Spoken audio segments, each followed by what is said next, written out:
2021 সালের 8ই ডিসেম্বর তামিলনাড়ুর কুন্নুরে এক বিমান দুর্ঘটনায় মারা যান ভারতের প্রথম চিফ অব ডিফেন্স স্টাফ তথা 27তম সেনাপ্রধান জেনারেল বিপিন রাওয়াত।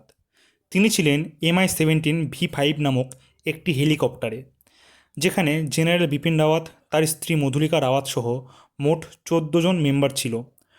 দুর্ঘটনার পর সবাই হেলিকপ্টারে থাকা ব্ল্যাক বক্সের খোঁজ করছিল। ব্ল্যাক বক্স আসলে কী, এটি কী কাজ করে, আসুন এই ভিডিওর মাধ্যমে আমরা জানি। প্লেনের ব্ল্যাক বক্স আসলে দুটি ভিন্ন যন্ত্রের সমন্বয়ে গঠিত, যা ফ্লাইট ডাটা রেকর্ডার বা FDR এবং ককপিট ভয়েস রেকর্ডার বা CVR নামে পরিচিত। প্রথমে আসি ফ্লাইট ডাটা রেকর্ডার সম্পর্কে। ফ্লাইট ডাটা রেকর্ডার বা FDR প্লেনের বিভিন্ন তথ্য সংগ্রহ করে, যেমন উচ্চতা, গতি, অবস্থান, ইঞ্জিনের পারফরমেন্স এবং অন্যান্য বিভিন্ন পরিমাপের ডাটা।